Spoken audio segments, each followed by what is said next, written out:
The sun beats down relentlessly on the parched landscape here in eastern Somaliland. We see the signs of the drought everywhere we look. This river has been dry for 2 years. And the further we travel, the stronger the stench of decay. Abdullahi Banau has watched his animals die one after the other. He had 40 camels and 50 goats and sheep. Now all he has left is 6 goats. It's everything he has in the world, and all he has to sustain his family.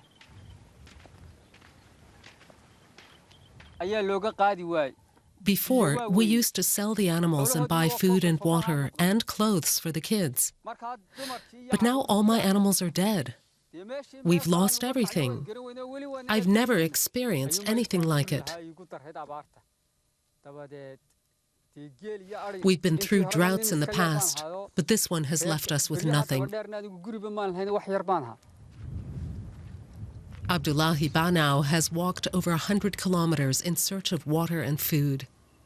But it hasn't rained here for 2 years. His family have run out of energy to go on. All Abdullahi Banau's wife can offer her family is a single kilo of flour. A neighbor took pity on them, but they don't have any water, so are unable to cook. When we still had animals, I could give the children milk and butter. But now we have nothing but dry flour. I have nothing else. I know that my children will get a stomachache from this, especially my little one. They're very worried about their children, but they can't afford the bus to get to the hospital in the city. All they can do is sit under this tree, pray, and wait for rain.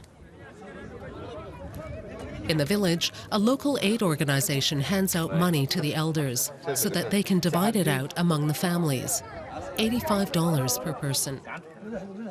The aid organization is trying something new, money instead of flour, because those who are suffering know what they really need.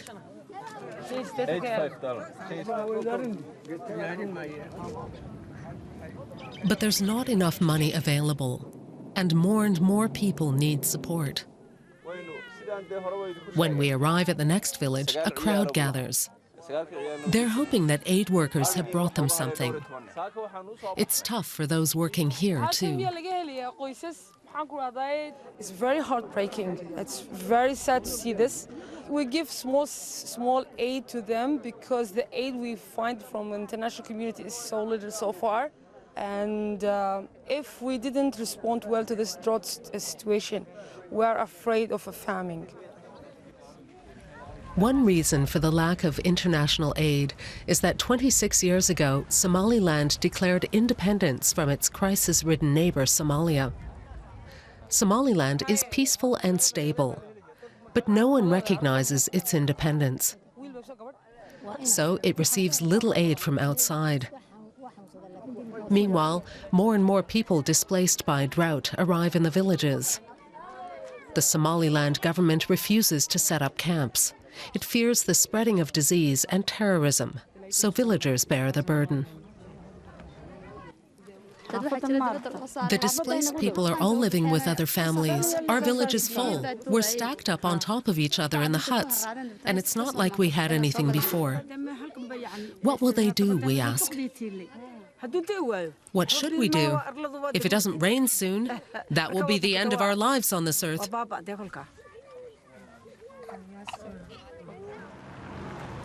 Death is never far away.